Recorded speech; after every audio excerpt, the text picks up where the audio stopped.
Okay, we'll call the meeting to order.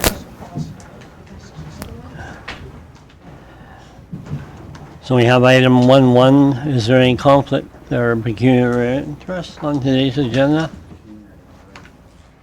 Okay, seeing none, we'll move on. There's an amendment to the agenda. Item 4.2 should be item 7.3. So we'll just amend it, move that down there. Is there any other additions or amendments? I'll entertain a motion to adopt the agenda as amended. Councillor Simpson, all in favor?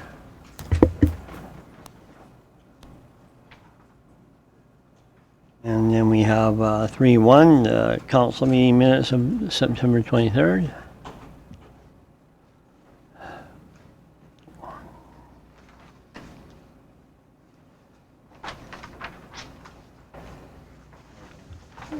Councillor Chapman moves them as presented. Discussion, all in favor? Town update, Spencer. Thank you, Mayor, and good afternoon to you and Council. I'll keep this item fairly brief. Essentially what Council is looking at in the item named Town Plan Review and Rewrite Project Update is exactly that.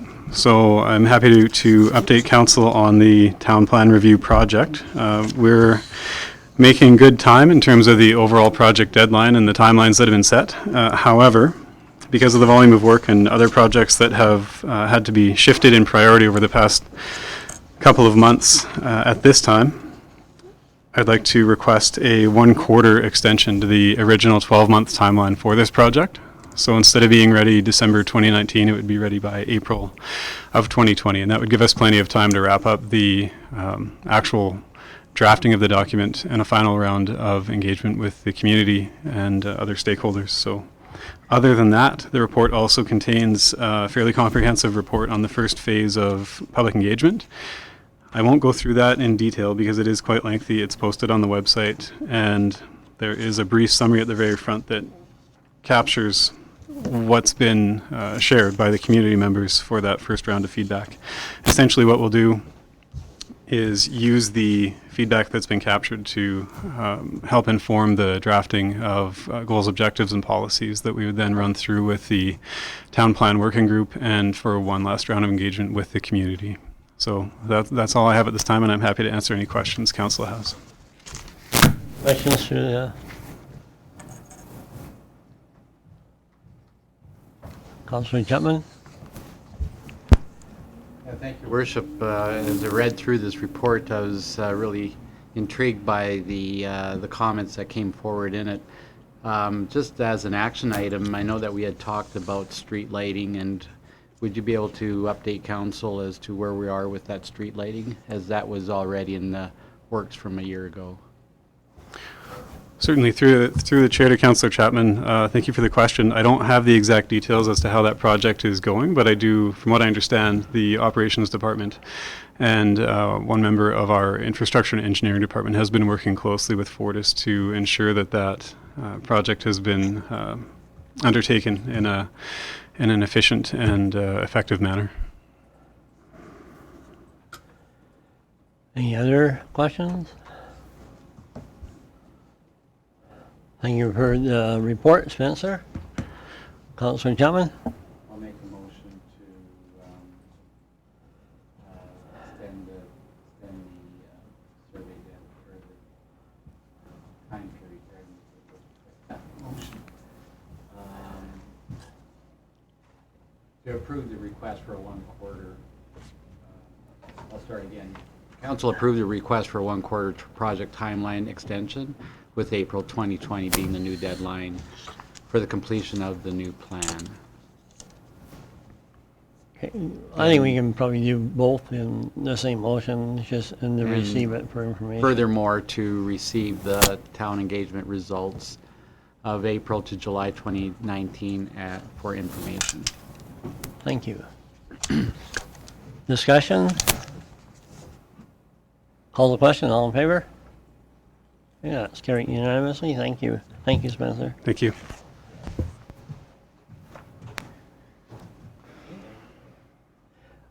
Have a delegation here today, Darlene Sinclair from Community Futures. So welcome, Darlene. Thank you. Good afternoon. It's nice to see so many faces that I haven't seen in a while. So what we like to try to do is we used to try to come out every year, but with the council reps on our board, we felt like, every other year would be sufficient unless there was something in particular we wanted to come out and talk about. So just for those who don't know who I am and what I do, Community Futures, we're a not-for-profit organization funded by the federal government. What we do is alternative lending, normally up to $150,000, but we can go up to $300,000 if the need arises or we can show that it's important to our community and creating enough jobs, and our board can go outside of that mandate. Part of the other things that we do are some economic development, so we work closely with the chambers, or try to work closely with the chambers to see how we can add some impact and some feedback going two ways. So just a little bit of an update. I'm just going to give you some stats from just our last year. So like our average loans that we do in our region are usually at 25 to 30. This last year we did 27 loans for 28 loans for $1.3 million. And out of that, we leveraged $2,858,000. So that's unusual for a lot of CFs. We're leveraging 2 to 1, which says a lot about some of the clients and some of the successful businesses that we have in our region. One of the projects that we're very, very proud of and have had a lot of support is our business improvement loans. So this Wednesday, what I'm doing is I'm bringing one of my new staff members, and we're presenting to the chamber as well. And so we've had some interest from some of your people in your industrial park and wanting to know if there's ever going to be that expansion of the business improvement loans, what that would look like. So I'll just kind of gently remind you that I think the last time I was here too, we talked about the possibility, I believe, new businesses out in your industrial area, they get landscaping allowances of some sort, and we had talked about some of the existing ones. So food for thought on that as well. What we are going to propose to the chamber on Wednesday, we've drafted a survey, and we just really want to get a snapshot of what your businesses in your community, the age of them, what they know about Community Futures, if they're aware of the business improvement loan program, and then just see if there's any training needs that specific small businesses need, and see how we can work with them. So that could be us coming out. If we could, manage to get even 8 to 10 businesses that are looking for something specific, and it's more convenient for us to come out here, we're certainly open to that. I believe, I'm going to check, I think we have 11 existing loans, business improvement loans in Coaldale. And so what I've been looking at doing is, so we have an existing bank account for each one of our communities that we have a business improvement loan program. Some of those are down to like less than one loan that we can approve, and then some of them, for Coaldale, I believe the amount is, I have that handy, $6,442.38. So what I'm proposing then is maybe what we would do is we would cut a check back to the community. You could put that and keep that in that same account that you would normally have for a line item. And then what we would do is just invoice you each time. So if you needed that money for other projects and, for some reason there wasn't a lot of uptake, then it probably frees your money up to do something like that. So, and for us to, for auditing purposes, we get audited on 10 bank accounts, and some of them, there's very little activity. So, it's kind of I'm wearing that kind of hat as well, trying to find ways that we can streamline some of our processes. Because I believe on a business improvement loan, let me just see if I got those numbers exactly. So the interest paid by the town on a $10,000 loan is I'll round it up to $780. So each time that we would have an application, what we would do is print off the information, attach an amort schedule to probably to Kaylin, to the CAO, ask then for a check to be cut, and then it would just be applied. So rather than us having $6,000 sitting in our bank account that really belongs to you year after year, then maybe that would be more proactive on both parts. So if it's something you're interested in, like if you direct me to work specifically with one person in particular, we could take that to our board, have a motion from our board to close that account out with an agreement that we would just invoice you directly for any business improvement loans. Okay, let's see what else I have here. I'm combining two presentations, and I was, with the chamber as well. So I can tell you that to date, the town has invested $9,557.72 into existing BILs, business improvement loans, and that has affected 34 jobs remaining in your community. So if you have any questions, I'd be more than happy to answer them. Any comments? Thank you, Darlene. Any questions through our presenter?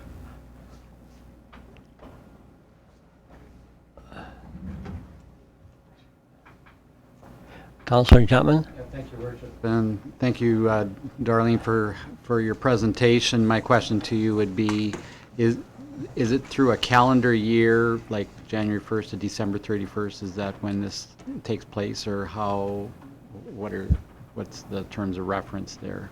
For the money that's the Yeah. town has invested. I would have to look at the contract. Sorry, I don't have a copy of the contract.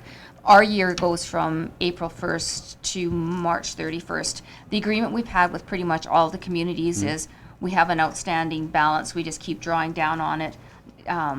We usually have the instruction, never say no without coming to the community first, because if it's really important, if it's a business that, might just be moving in or is on the verge of teetering and maybe going to another community, you'll find $700 or $800 to keep it. So to keep the business going.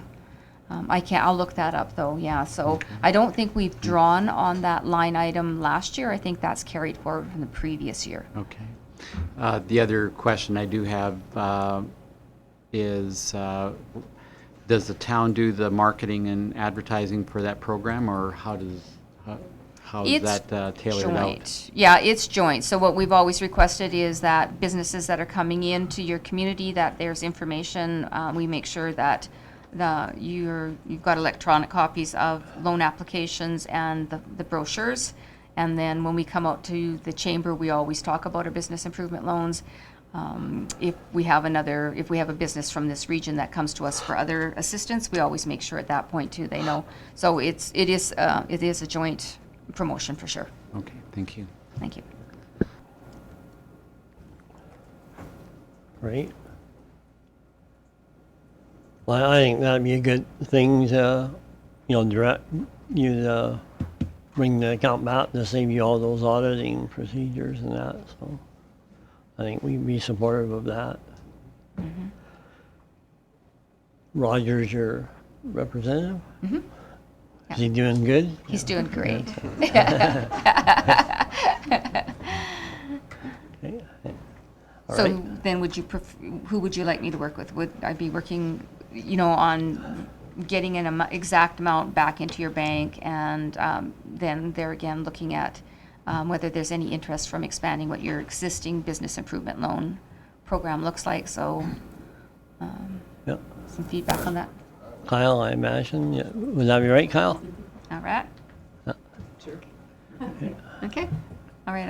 I'll work Yeah. with you to set up a meeting with Kyle, and then So you rather have a motion to direct that to happen than, right? sure. So I think you like to do that, Roger? I'd like to move that we move the account out of Community Futures into the town of Coaldale, effective as soon as we can get the paperwork done. Okay. And then also working on some changes or some proposals to the BIL program. Is that something you're, Yeah. okay. Okay, is Add that in friendly? too. Yep, that's Okay. friendly enough. All right. So you're directing Darlene and Sinclair and Kyle Beauchamp to work together on both of those aspects, right? Okay, good. Any discussion? Call the question, all in favor? Okay. Perfect. Thank you, Darlene. You bet. Thank you. All right. And we have time for a couple other things, I think. We, 7.1, non-budget expenditures policy. Okay, good afternoon. So, in front of you is policy ARG 025, unbudgeted policy, the unbudgeted expenditures policy, and ARG 026, the procurement policy. So, the previous council meeting on June 10th, 2019, council was provided an update on the tender and purchasing policy in regards to internal limits, staffing limits for the town. We're coming back to you with a few more changes to the policy.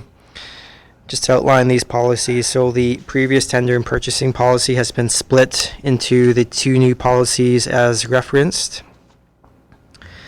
No changes have been made to the unbudgeted expenditures policy. Again, it's just being split out into its own policy. This is more so for ease of reference. That policy is from an internal perspective as to what the guidelines are for expenses that are over budgeted or unbudgeted. The second is the procurement policy. So there's been some recent changes with the various free trade agreements, CFTA and WPTA. These are to align with those trade agreements. We've also added that tendering is required for contracts, construction contracts over $200,000. This was previously excluded from the policy, just as an oversight.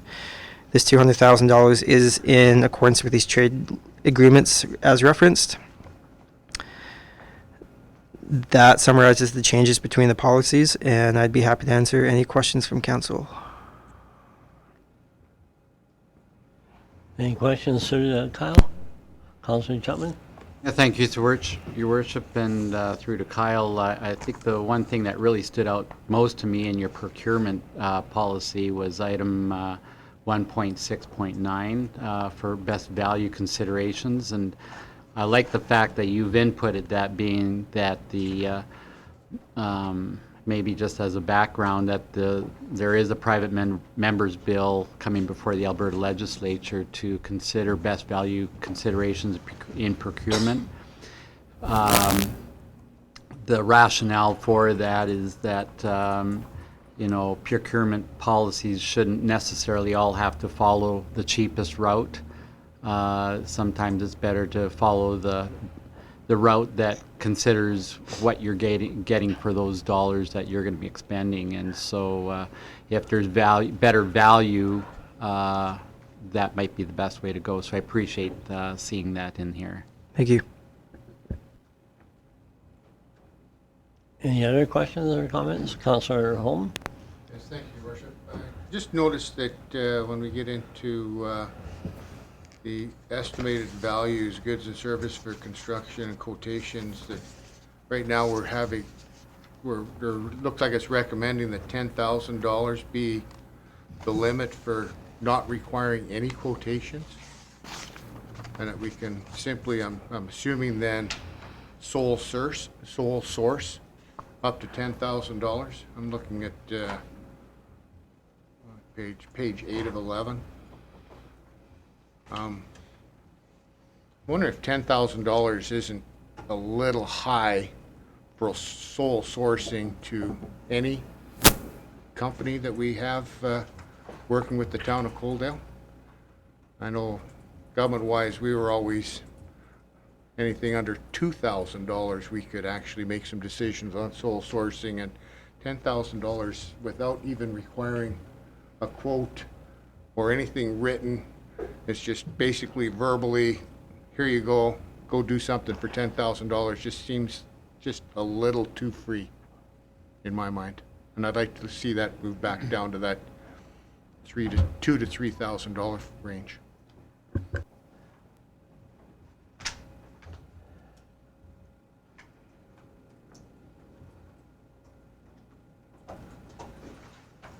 Can you describe what happens in that band then? Like when you, for less than $10,000, you say no quotations. But what's the best practice? Is it you pull it around and get two informal bids, or like is quotation a formal thing, or is it It's less formal, and when we're still looking for goods or services under that $10,000, a lot of the times there are either current suppliers that we've discussed price or fees with before, or there's still review of market prices done by staff to ensure that the town is still getting best value for their procedures or for their goods and services. Part of the reason for the $10,000 too is there has to be an appropriate limit set, because if you are requiring at least 2 quotes from a company over $2,000, it does add a lot of administrative work and unnecessary time to the procedure sometimes. So by all means, staff are still considering the $10,000 in mind as that is the limit, but they're still working to get the best value for coal ale. So at the end of the day, it comes down to what's the threshold for the level to keep the policy at, to keep administrative time as efficient as possible.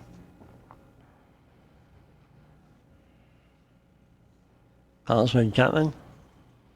Yeah, thank you. I think my question is somewhat along what Councillor Holm is directing to, and I guess when you're looking at that bar of 10,000, are you able to, I guess if you have service work being done locally and there's 5 or 4 or several businesses, for example, that can do the work, that you would be able to kind of work amongst all of them equally and fairly, so that everybody has an equal opportunity? Or I know that sometimes is the case, or even with capital items where you might have to run in and get an item that really doesn't need a quote, but you can just go to Bolt Supply and get it, for that matter.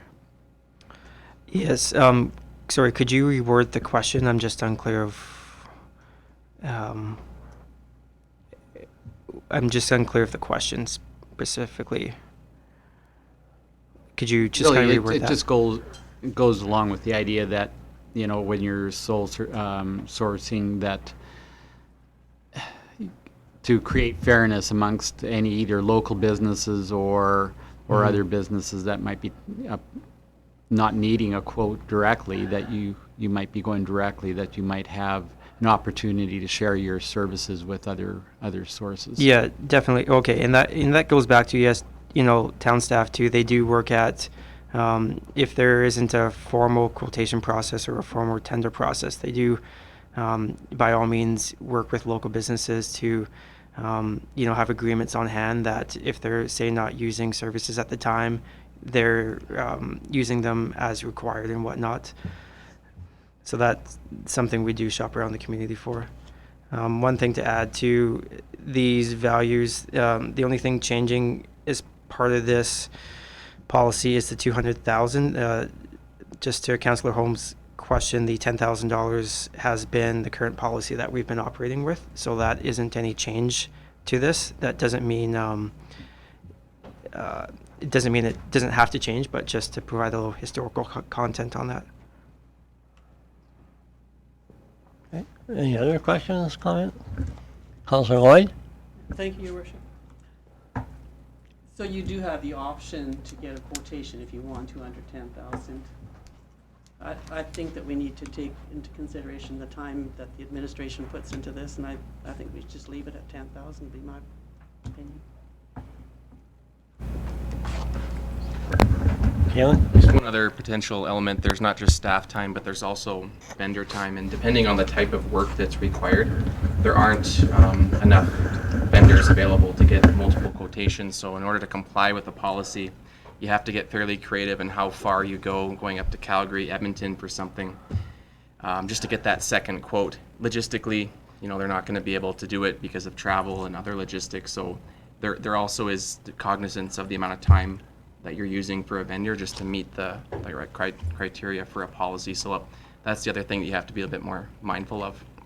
And it just depends on the type of goods or services that are required.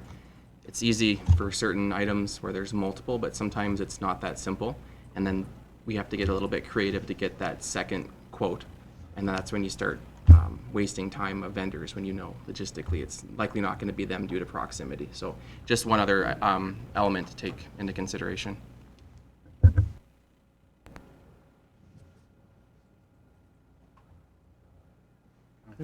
Councillor Holm? Thank you, Your Worship. I understand that there is that issue, but we're not asking necessarily to go out and get multiple quotes on something.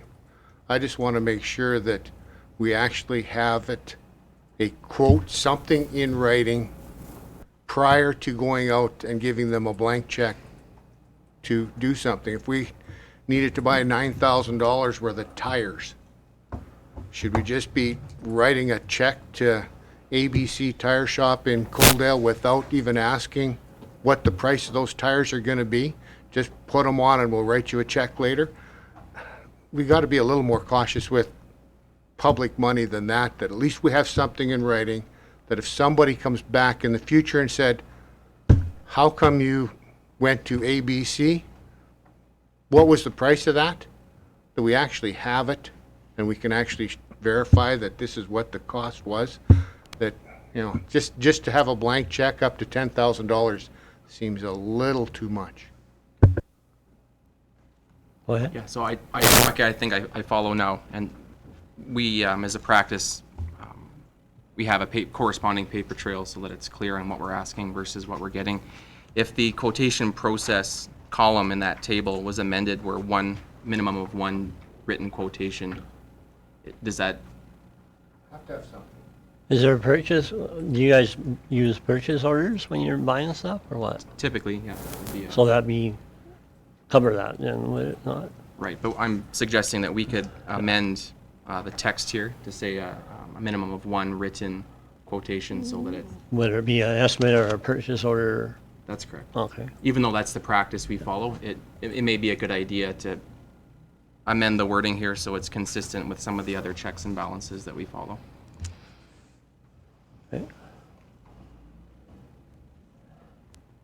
So what are you proposing as amended wording? then? Minimum one written quotation, as opposed to saying no quotations required. Okay. And the council is free to choose whatever number they wish, but I think the textual explanation, I think, captures what Okay. I think I'm hearing. Councillor Simpson? So, just so I'm clear with this, with the municipality of our size, $10,000 is a lot of money to people, but it's not a huge thing when you're dealing with a municipality our size. It's not a huge bill coming in. Just like in construction, $10,000 isn't that much of a change. So I just, if we do that change, my only worry is even anything under 5,000, if you're constantly getting, you know, a written quotation, you're spending a lot of time where I think, you know, a phone call from somebody to 2 different tire shops can handle that. And, you know, so, you know, once you start getting quotations and asking people to write it out and send it out, sometimes your prices go up a little bit too. So I'm a little bit concerned about putting that for under 10,000.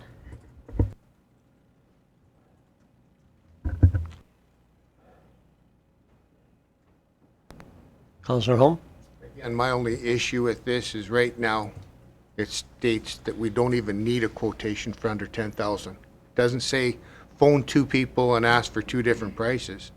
It basically says, we need tires, we can go to whoever we want and just write them a check.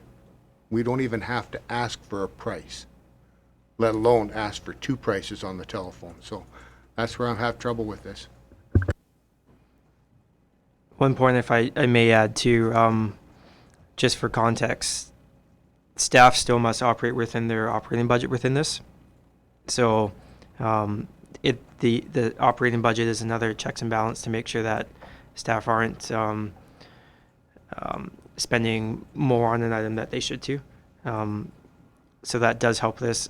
I would, as part of this, if we move it to one, it would be one either verbal or written quotation. So the verbal would, you know, be easy as a phone call to a supplier to confirm a price too before that purchase would be made. if that helps, on both sides here.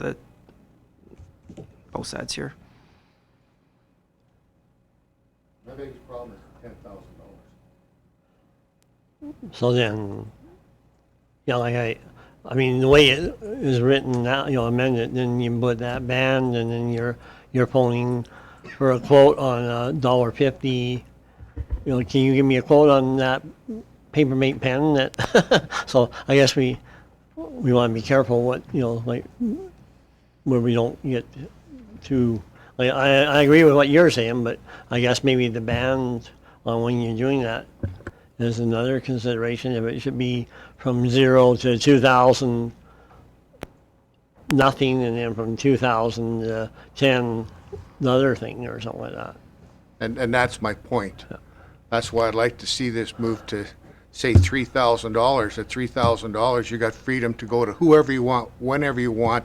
If you need something at Napa or you need something at Tommy Tire or someplace else in town, you just go and get it for under $3,000. If it gets more than $3,000, I want some control on who and which goes and just writes the check, because it could be the foreman of the town, it could be somebody else.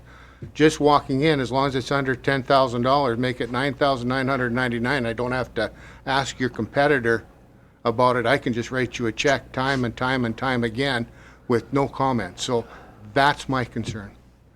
So bring that down to under $3,000, and I don't have a problem with staff going out and just buying things.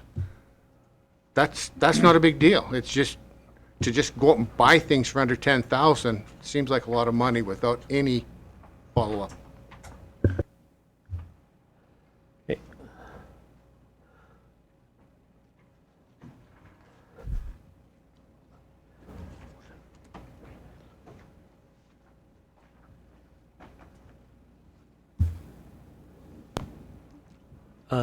Councillor Simpson? Thank you. So in other words, Councillor Holm, you would want it, so 0 to 3,000, no quotations, and then 3 to 20,000, minimum of 2. I still think 3,000, like, I can maybe see 5, but you have to give them allowances to get parts, and some parts are expensive, and if you need them, like, I just don't want to tire guys up or girls and trying to get quotations, right? Councillor Jetman? Yeah, thank you, Worship. Just appreciate where some of the discussion around council. I guess what has been, obviously, most of this is in operations, I think, for the most part, but what has been the standard procedure, Kalen, in terms of the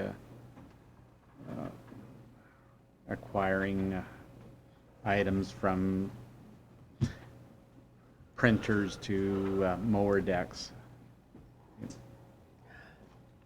It depends on to answer Councillor Chapman's question. Like, there's hundreds of purchases made, so it depends on the dollar value. And depending on the dollar value, depends on the process that's followed. So for something as big as a mower deck, for example, that would probably be tendered. So I guess maybe just on that, I mean, obviously some of these items are operational, like fuel, I don't know, but there are some capital items that would be budgeted for.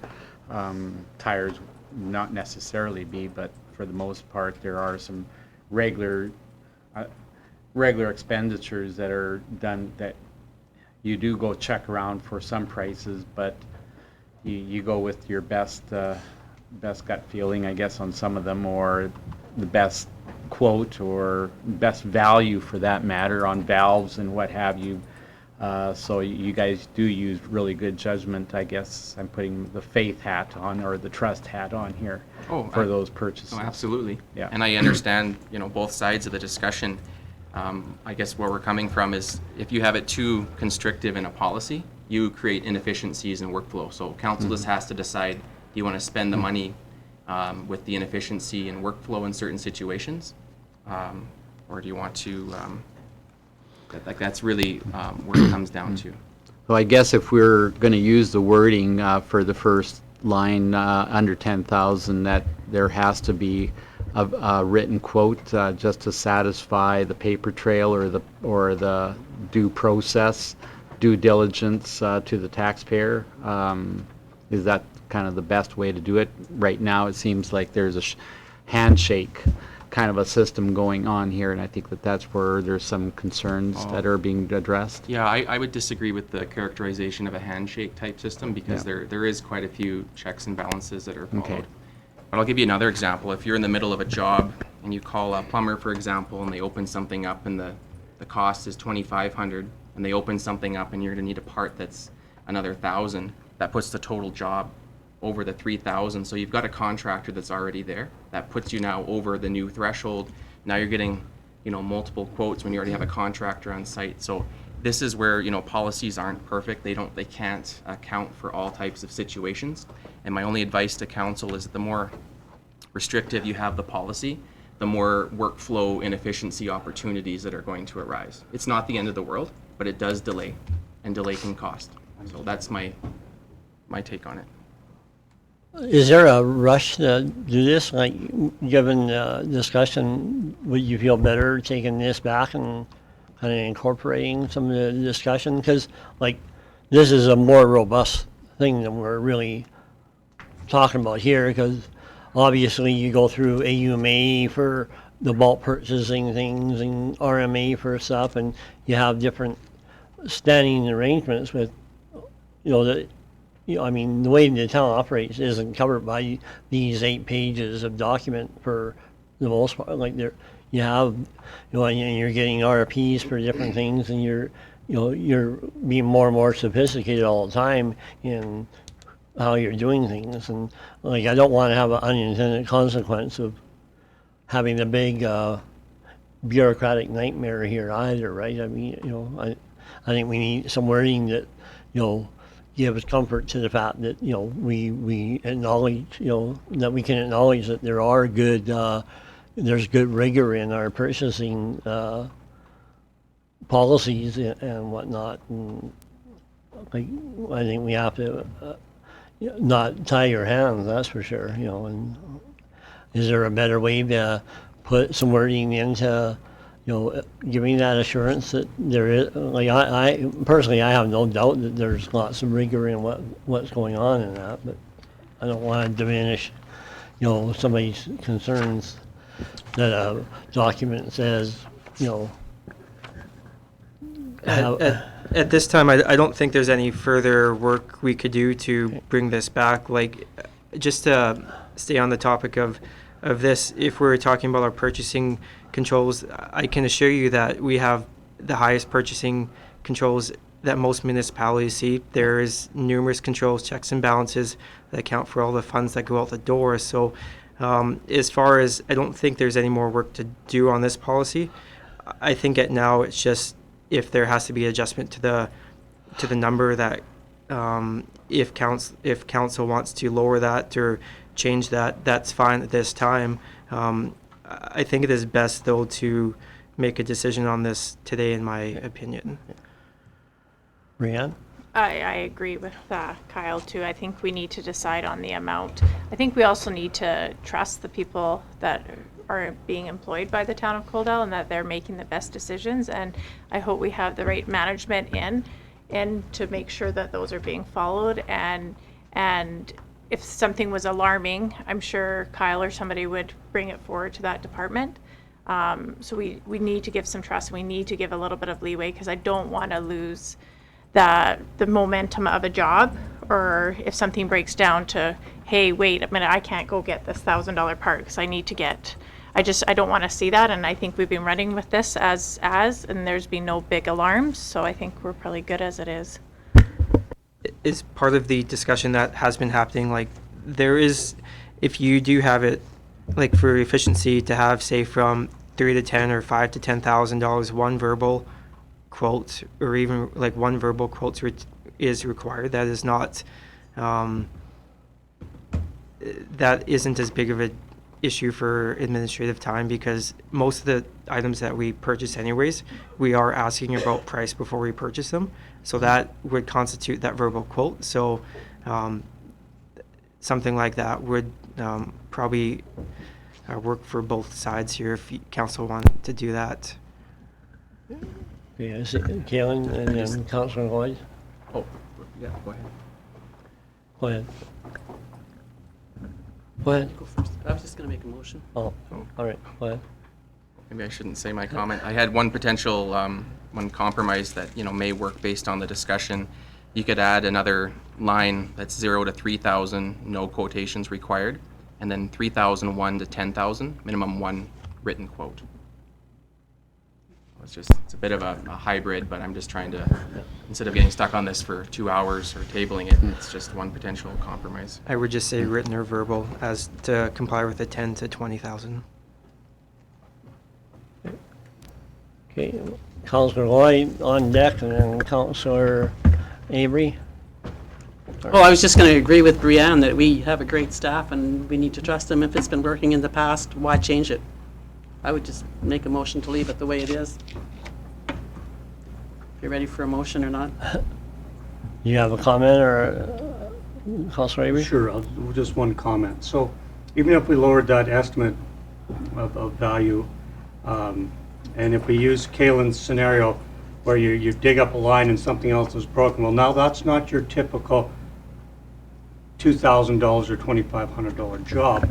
Now you go up to the top where you've got your dollar value because the situation has changed. So now you've got on CEO's discretion under emergency because it's not the initial That's where I'm going. digging up the line. Kalen's got the discretion, anything less than $10,000 to approve that. So I don't see the issue with changing that to $3,000 and then keeping the rest of it all the same and not adding anything else in, because it's covered in the top of it that we're trusting Kalen to make those bigger decisions within the policy.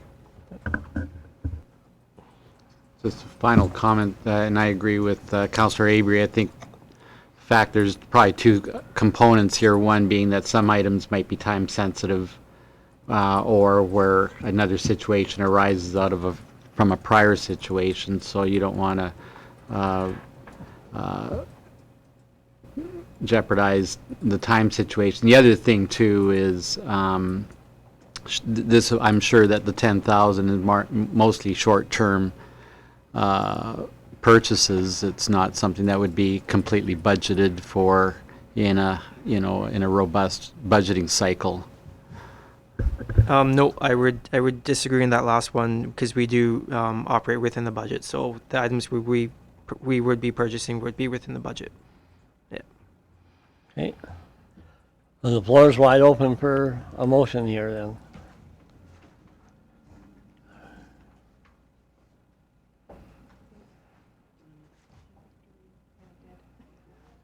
Did you make a motion? I did. Okay, you made a motion? What was your motion then?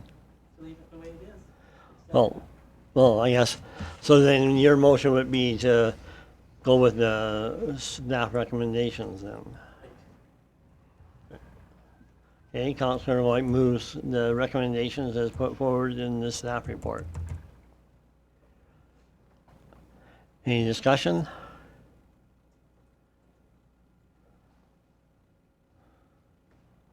Okay, I don't see any. I'll call the question. All in favor? Okay, and opposed? Okay, you got it. Okay. All right, and then we're a little over time here. Hopefully, I don't think anybody was here for the public hearing anyway, but I apologize if you were here specifically for the 2:30 public hearing, but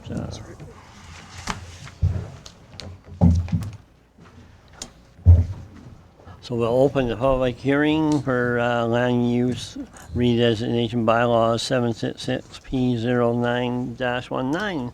And Spencer, the floor is yours. Thank you, Mayor.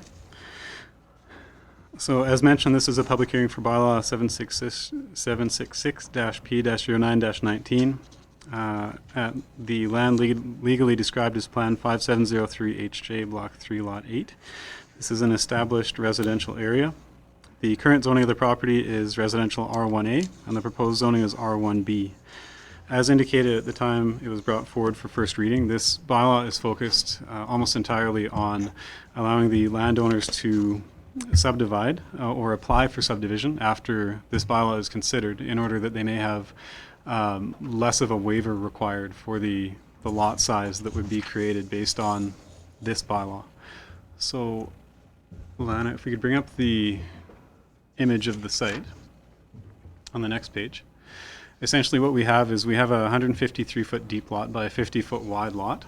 And for the purposes of the proposed development that the applicants and owners would like to undertake, the consideration would be to essentially cut it in half. So it would be about 76.5 feet wide and 50 feet deep.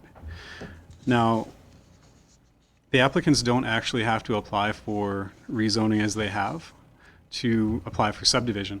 However, because there is an impact on the scale of waivers that would be requested based on R1A versus R1B, they have chosen to apply for a rezoning to the R1B land use. So if we go down a little bit further to the table, at the bottom of this page,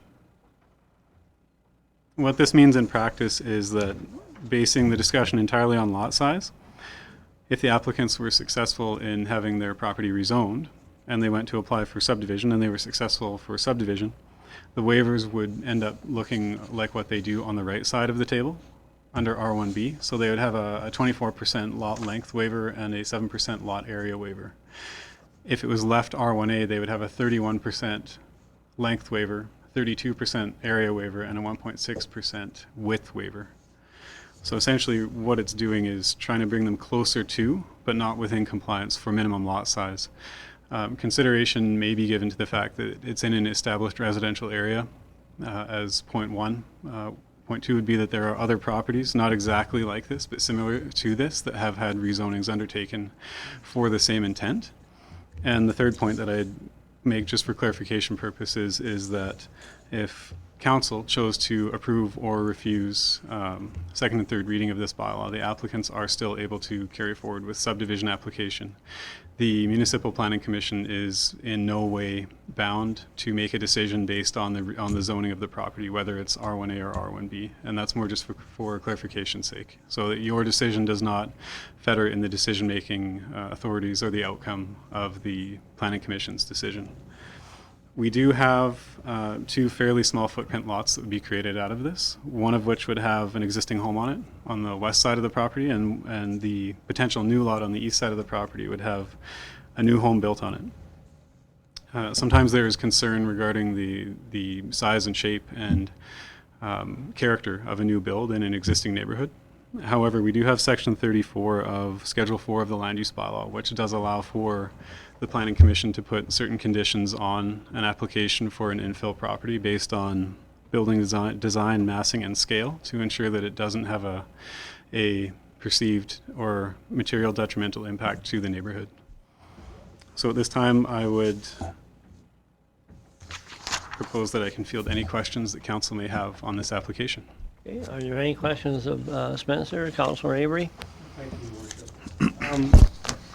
Just one concern about making these lot sizes smaller. We've done, as you said, we've done this a couple times, but then we end up with their garden sheds sticking out onto the sidewalk, or garage sticking out onto the sidewalk. Is this something that if we approve this, that development is going to watch that it doesn't happen? Because again, this is a block off the highway. It's going to be visible from the highway. So, and the other one I'm thinking of is right along the highway. So, you know, we're trying to have a nice corridor going through our town, and then us making these smaller lots doesn't give them room for anything, and it pushes them out into the sidewalk, and it just doesn't have that nice look through the corridor.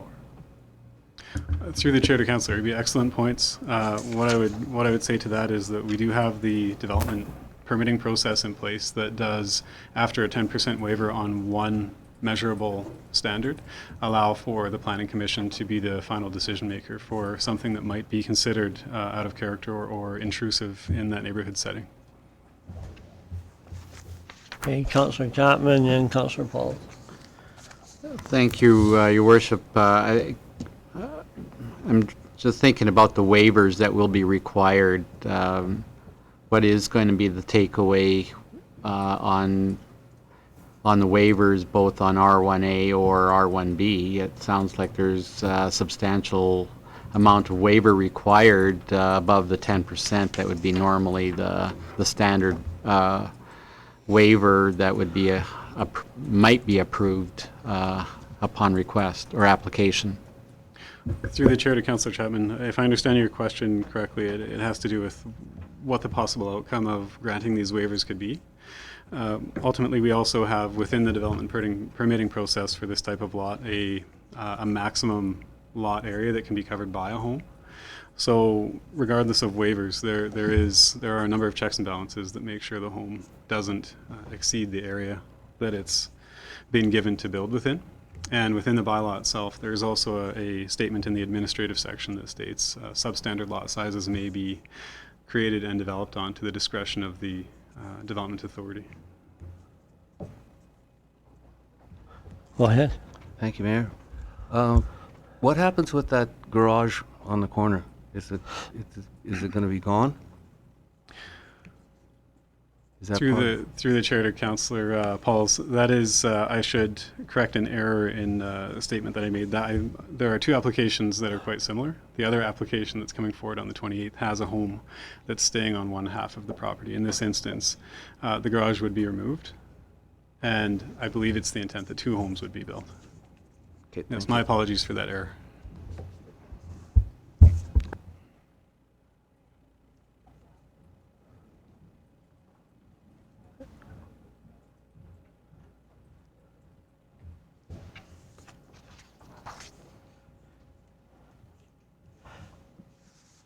Does this kind of go into the new thinking of, are some of these people looking at like the smaller homes to supplement their income and those kind of things? Is that sort of like, there's a lot of movement that way in other urban centers that people are doing, tiny homes and, whatever other smaller units is this kind of trending in that regard that way? Because, I think that if that's sort of part of the thinking that we should embrace something like that, because I think that's going to be more the norm to help densification of our urban footprint and that. But Certainly. I think in a more specific sense, it would be difficult to make the case that this is tiny homes. They're very unique in the sense of how they're built and how they're permitted and those types of things. In this context, infill housing is typically at a higher density than new housing in a newer subdivision. And you're correct, Mayor, it is typically a healthy thing to see a slight increase in density, especially in the established neighborhoods in a given community. That aligns with the South Saskatchewan Regional Plan and development best practices for communities. It's also helpful that if something like a downtown is being focused on for redevelopment and new enhanced levels of activity and things of that nature, then it's always helpful to have more folks within walking distance of those types of areas. are there any other questions of Spencer? I'll just ask you if anybody in the gallery wants to speak to either for or against this, but I don't think there is anybody in the gallery here to specifically address that. Your report said that there was no correspondence received either against or for this, right? So, and it was advertised properly through the right channels and whatnot, so. That's correct. It was Right. advertised for 2 consecutive weeks in the Sunny South newspaper and circulated to all nearby neighbors, and no correspondence has been received up to today. Okay, and so I ask council, do you have enough, Councilor Avery? Yes, thank you, Worship. Just one correction on page 3 of 18. It says October 14th instead of changed to October 7th for us to give the readings. Yes, that was noted, and I failed to mention that in the verbal report. Okay. So I'll ask one more time, does everybody have all the information they need to make a decision, or does anybody have any further questions? Okay, I don't see anybody making any requests for further clarification, so at this point in time, I will close the public hearing. And council can consider second reading or not, or Okay. Councilor Avery sponsors second reading. Any discussion? Call the question, all in favor? Okay. And opposed? Councilor William Pauls, okay.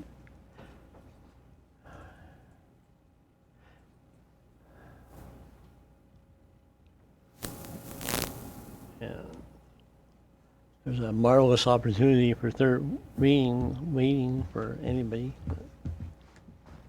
Councilor Simpson sponsors third reading. Call the question, all in favor? And opposed? Okay. Thank you, Spencer. Thank you. You might as well, okay, well, Kyle, give Spencer a little exercise and we can.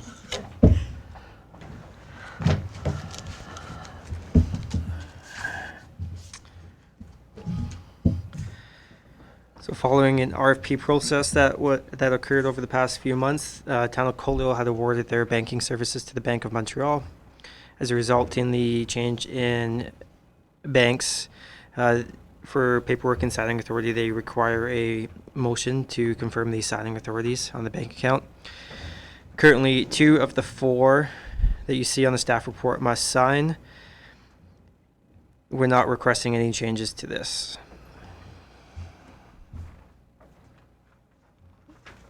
Any questions through the Kyle then?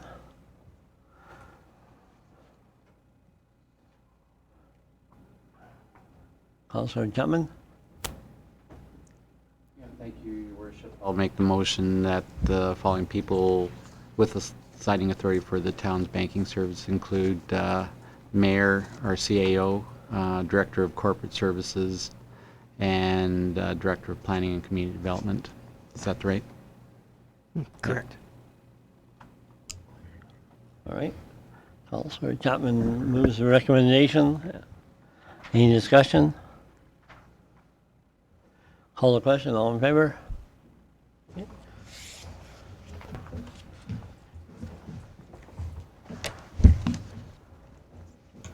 All right, back.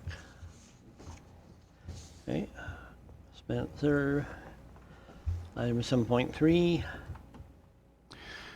Thank you, Mayor. I'll undertake a brief review of the speed tables at 18th Avenue. In September of 2018, a letter of concern was received by 12 landowners that live near to the area where those 2 speed tables were installed.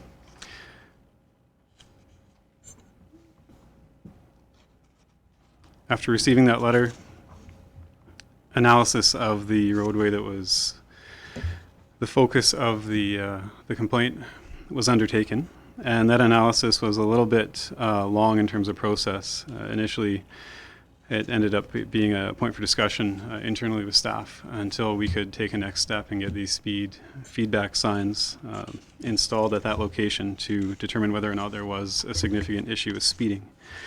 So those signs, that speed feedback sign that is there today, was placed there last summer, and from July 1st to August 12th, almost 27,000 vehicles were recorded heading eastbound on 18th Avenue.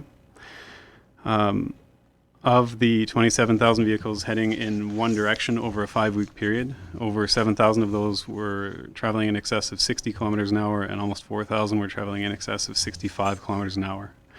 Given the evidence provided from the speed signs, an additional check was done with the patrol officers in and around town, and it was noted that there is frequent and significant speeding on that stretch of roadway. Through a internal communication process between staff and council over the late summer of 2019, the installation of those 2 speed tables was approved, and they were installed last Thursday. It's noted here that we don't have a standard process by which we consider traffic-based complaints and the installation of different traffic calming devices or traffic calming tools. So recognizing that there is no standard process, it may be worthwhile to have staff draft a standard process to approach these projects moving forward. We're typically seeing more and more of them over time as traffic continues to be a focal point for members of the community. And that's all I have as a brief update. I'm happy to take any questions council might have. Thank you, Worship. Thank you, Spence. I've got a couple of questions. So in the report, 12 residents requested it. What did the other 1,500 residents from the area, like, did we have that public engagement with the rest of Garden Grove to see what their feelings were? And I looking at past documentation, those were the newly annexed that had requested that. It was also noted that the speed limit had just dropped there from 80 to 50, and had we considered dropping it again, maybe throughout all of town to 40 kilometers an hour, if speed seems to be the issue throughout the whole town, because it's not just 18th, it's Cottonwood Drive, it's 845, it's Main Street, that people speed down, and we can't have speed tables continually on every road. So I want to make sure that we did our due diligence, before installing them, and not just going by 12 of, 1,512 people that live in Garden Grove. Certainly, through the chair to Councillor Avery, we did not do public engagement for this particular request. I guess my question would be, regardless of the number of residents who have written in to make the request, we have a significant amount of data that shows a speeding issue that's in excess of 15 kilometers an hour on a given roadway. So how do we go through that process from seeing the significant data that we do have and then determining between the data and what a neighborhood's desires might be? How do we change drivers' behavior, recognizing that dropping speed limits isn't necessarily productive because the geometry and the design of a roadway is typically going to have more to do with how somebody drives on it than the speed limit that's posted. And this is an excellent example of that. Councillor Avery? So have we compared the data from 18th to Cottonwood to 845 to 8th Street, where the machine has been for the last year? Like, what's the comparable data, and what was the reaction, or the quick reaction on 18th? Coming in from the south, it had been talked about during annexation that the speed limit was going to drop to 50 back before you come into town. It's still 70 until you get basically 230th. So again, what's the comparison of the data throughout that machine throughout the rest of town, north, south, and the other streets? Certainly, through the chair to Councillor Eby, that comparison hasn't been done yet. It sounds like there might be a suggestion there to undertake a community-wide speed survey and determine if, ultimately, the question may be, is there appetite from council to entertain traffic calming requests, or is it a question of going about it a different way? Do we add more enforcement, which then takes the focus of our patrol officers away from other elements in town? Or how do we go about systematically looking at streets and blocks that do have issues that are noticed by residents that make requests? I would suggest there's room in there, as I mentioned in the report, to come up with a more robust process to determine how we deal with these types of things, as some larger communities have as well. Well, Doreen, I didn't. Sorry, Doreen. I keep looking to my left and not my right. Doreen, Thanks, Your Worship. I just had a comment this afternoon from one of the people that live down there. And I guess depending on the size of your vehicle, but they felt that if you get at that, come at that at 50 clicks, that it could throw you off. It is more intense than the ones on 30th. Those are up for, this one is for a 30 and the other one is for a 50. Okay. So I guess depending on their vehicle, it could throw you off. Certainly. If I may, Mr. Chair, to Councillor Lloyd, it does entirely depend on the type of vehicle you're driving, which is why there isn't a design vehicle per se for something like a speed table that provides a vertical inflection for a driver. Really, it's there more to remind people that they're likely going in excess of the speed limit because that roadway allows for you to do that. It's no blame is being placed on any one individual. It's a result of the geometry and the design of that roadway. There are no visual cues for people to actually go 50 at that road. I would cautiously share my own experience on that road in my vehicle with 4 people and a load of groceries in it, and didn't have an issue navigating it at 50. But the point is, there are thousands of different types of vehicles of different ages, of different levels of maintenance, and they're all going to experience that type of traffic calming measure differently. So we typically, when you're applying something like a speed table, you take a step back and say the goal to slow vehicles down to around the speed limit, or is it to allow every single vehicle to try to experience that traffic calming measure without really any outcome saying they should be slowing down? It's a relatively imperfect science in terms of the actual design of speed tables. Kalen, you want to supplement or? Just a couple of quick comments. So just a nutshell of history. When requests come in, there was quite a few diligence measures that were followed. We didn't put up the speed tables just simply because we were asked by 12 people. It had to meet the established criteria. And because it did, that was the ultimate direction that was taken. But it wasn't the first. The engineering control wasn't the first step that was taken. Painted lines, speed light, or this the flashing speed line. The increased enforcement, and this was the last resort. This is an engineering control because the other methods that were followed weren't effective in dealing with the root issue. So I just think it's important to point out that we didn't just grant the request because it came in. It underwent quite a bit of analysis. And one thing I think it might be helpful at a future council strategic planning retreat is discuss the process that council would like staff to follow for requests like this in the future. This could become a very labor-intensive bureaucratic exercise for something very small, which takes away from much bigger projects and strategic priorities of council. So you can have death by analysis and get bogged down on small things like this. And I think it might be important that a more robust discussion at strat planning take place so that there's that a sustainable direction going forward for staff. Thank you. Councillor Chapman, and then Councillor White, Holmes next. Yeah, thank you, Worship. For me, it's become frustrating only partly because we have 12 residents against, a larger section of the community that actually navigates that road on a regular basis. And so for all of them, it's been customary for them to take that route when heading west or heading home off of Highway 3. I was asked to navigate that road this morning, and so I did.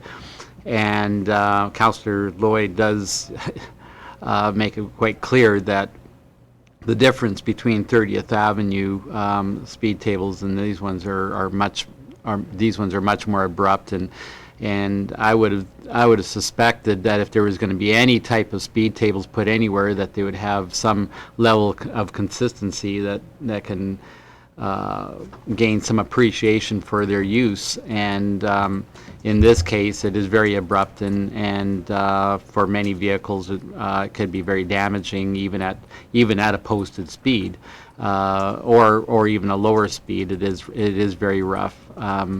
I guess part of it too for me, although you have 12 residents, I just suspect that each one of them represent 12 homes rather than 12 people in one house.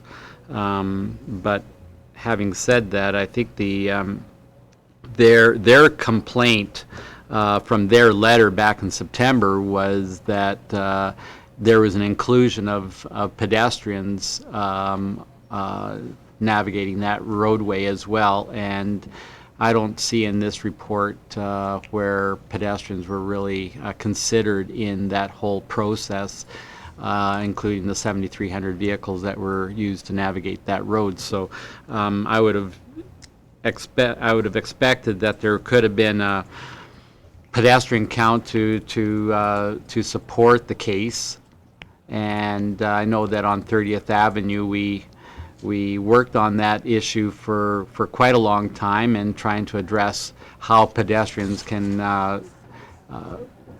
safely navigate that roadway. And so we're we're back to this situation here now. So the other issue is, as Councillor Avery pointed out, was the precedents for other parts of Coaldale that might, you know, write letters of request or petition to put in speed tables in their part of the community. We could be a town of speed bumps for that matter. Okay, Councillor Holm has a Spencer wanted to respond, is that all right? If I may, Mayor, to Councillor Chapman, thank you for the comments. I think it's a slippery slope to start pitting people against data. So when we're talking about 12 residents versus the rest of the town that uses that road, I would just like to clarify from our perspective, we looked at it as 12 residents as the starting point, and then is there data to confirm if there is a speeding issue on that road? The answer was overwhelmingly yes, and that is where the decision was made from a staff perspective to request of council that those speed tables be considered.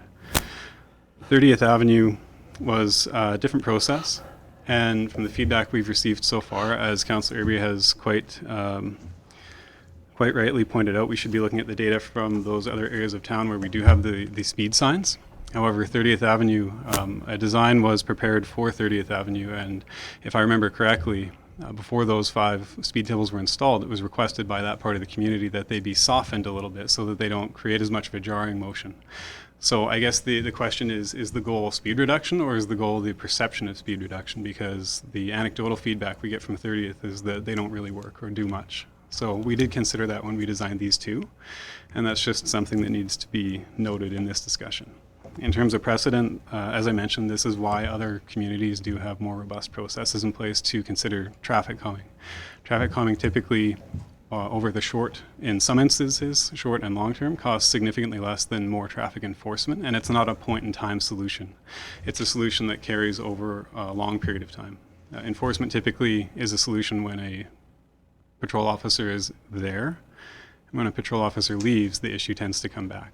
That's the other benefit of traffic calming. And this is one of many different ways of practicing traffic calming. It was seen as one that we've had experience with that was potentially productive in the context that it's been implemented in.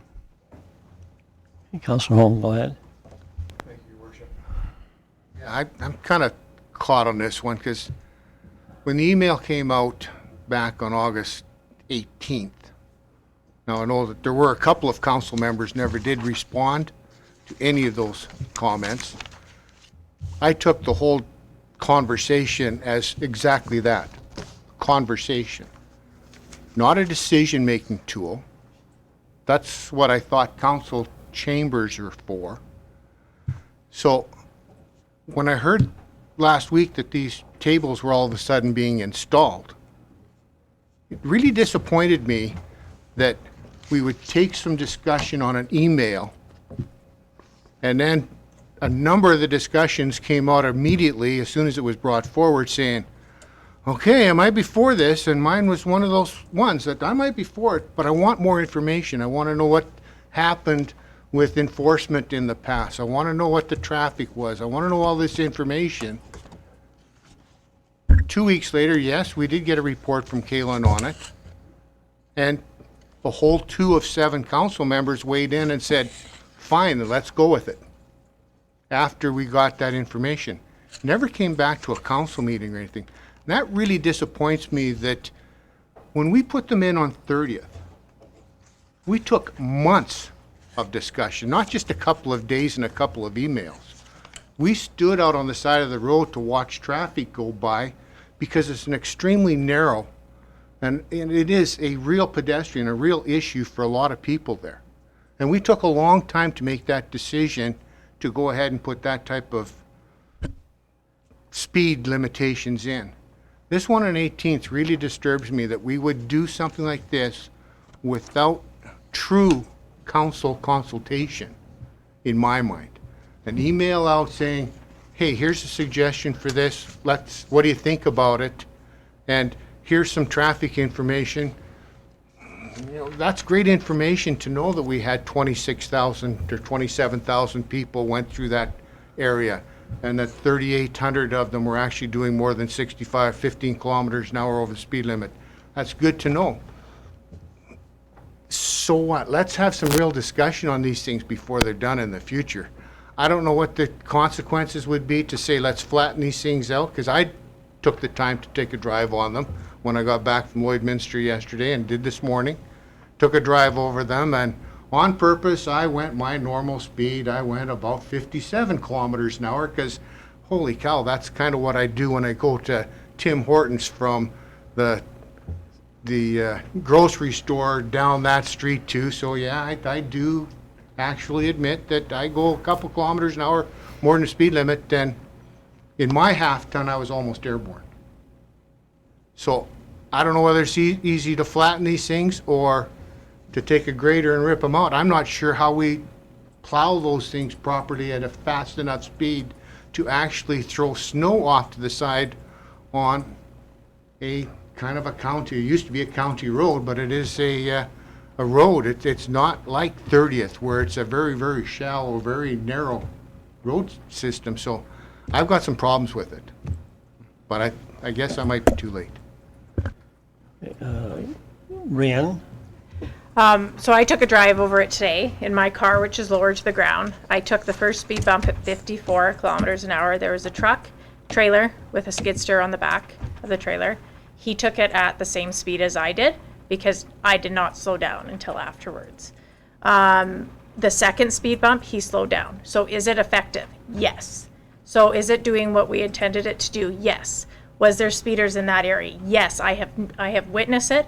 Do we consider pedestrians during that? Yes, because slowing down the traffic is helping the pedestrians. And there's a lot of people that walk and run in that area. So we did think about all of that together. So I think they are doing their job. I think it's making a difference. And I never got airborne or anything, but I was 54. But my car did it just fine, so. Okay, which one of you two wants to go first? Spencer, you go ahead. Thank you, Mayor. I just wanted to clarify that the origination of the request came from me based on the data. So if it came through Kaylin through an email, that was originally from me. So I do apologize if that's a process that had some disappointment tied to it. However, I would like to mention again, there is no standard process for council to consider these types of complaints and requests, which is why I've highlighted that in my report. Okay. Kaylin? Yeah, and I think given the amount of discussion on something like this, bringing this up at strat planning, I think would be a helpful step, because as it stands right now, there isn't a clear written procedure or governance structure for administration to follow for requests like this. And as it stands now, you could just as easily make the suggestion that this is an operational decision and not a governance council decision. The email that went out was more for information. A heads up, the answers to the questions were provided. So I think it's important that this be something that get discussed, because there's a lot of municipalities that have different standards of what they want to be governance and what they want to be operational. And this is one that could be discussed either way, but as it stands currently, there isn't an articulated preference by council. Spencer? If I may, I just wanted to go through a quick summary of the monitoring plan that we had intended to use for this particular instance. On a go-forward basis, we have the sign, the speed sign that we had recorded the speeds from July to August. We have that back up. So the proposal would be to leave that up for the same period of time from last Thursday until whenever that period of time runs out. Compare the data and see if the tables are doing what they're intended to do. However, I would very much appreciate clarity from council as to what the next step is desired to be from today forward. Well, I just want to weigh in too, in the sense that I see value in a discussion along what Kaylin's saying is, maybe we do have to delineate between administrative, safety measures and whatnot. My preference would be that, stuff like this wouldn't be politicized. I mean, if it's a safety issue and, then, I mean, if the captain of the Titanic wanted to be political and say we don't want life jackets or whatnot, I think some issues belong in the realm of administration and going through and administration doing a robust exercise on how to address safety is probably, I'm more leaning toward that. But I do, really, I guess I sense that, part of the issue is my fault too, because I undertook that. I thought that we had a straw poll on something that had a, operational timeline that if you were going to do anything, you had to do it before the 25th of December when the road conditions didn't warrant that. So I thought that we more or less had between the two email discussions, kind of had an agreement that okay, that there was a split decision, but people were more or less in favor and whatnot. So I think that, that loops us back to the whole proper way of having proper procedure in doing this kind of thing before. And, I guess I want to, also say that, everybody, I did go over those speed bumps today and that, but, my car might be, like Spencer already said, I mean, I think to do speed bumps or tables that are going to have a uniform effect on every car is impossible, right? Because I have a 2013 Sonata, and I admit, the shots and all that, the system, probably aren't right up to speed over that many years. So, I think it's probably a high expectation to think that every truck or vehicle is going to encounter the same experience going over any of these things and that. So Spencer, and then I see Councillor Chapman's light on.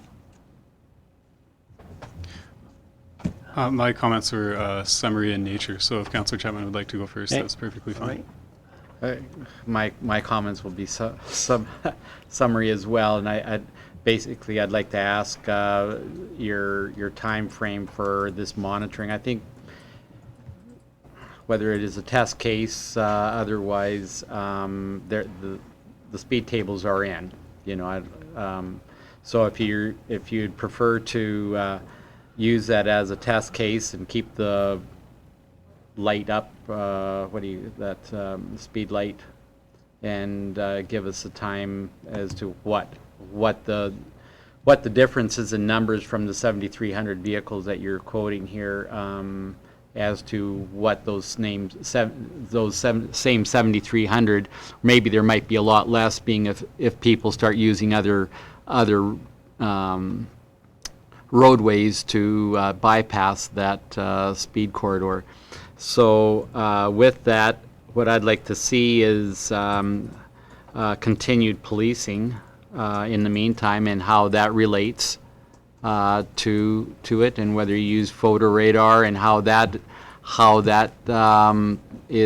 monitors the whole system. And I think the final thing is that if you're going to keep those speed bumps there for the time being, that you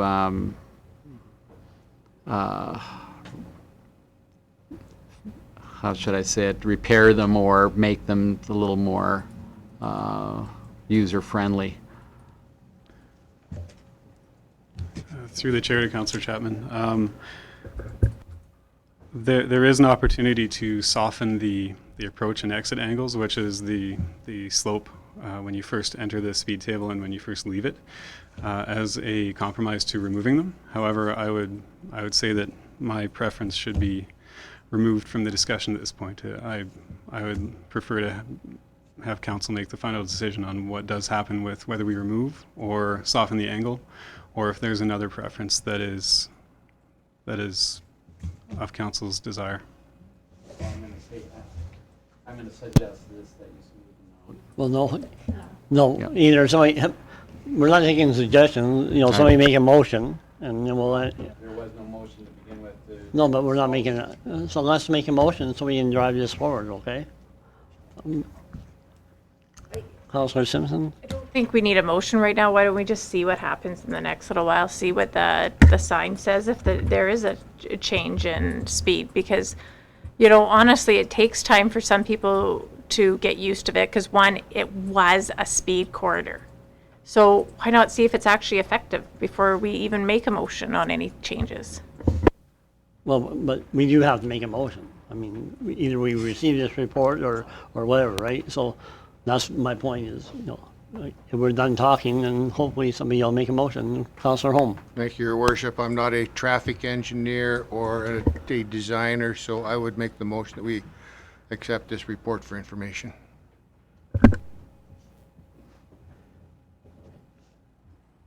Okay, we have a motion by Counselor Holm. Is there any discussion? Okay, I'll call the question. All in favor? And opposed? Counselor Avery? And I think we should have another motion to refer just for a discussion at strat planning coming up then. Counselor Lloyd moves that we discuss this issue at strat planning. Any discussion? All in favor? Okay.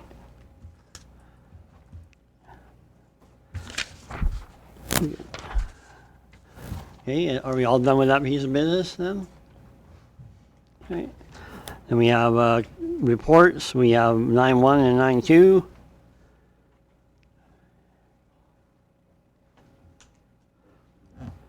Councillor Chapman moves 9.1 and 9.2 for information. Any discussion? All in favor? Okay, and there is no information item, so I think we have dealt with all the business of the day on the public portion. A motion to go in closed session. Councillor Simpson, all in favor? Okay, that's carried.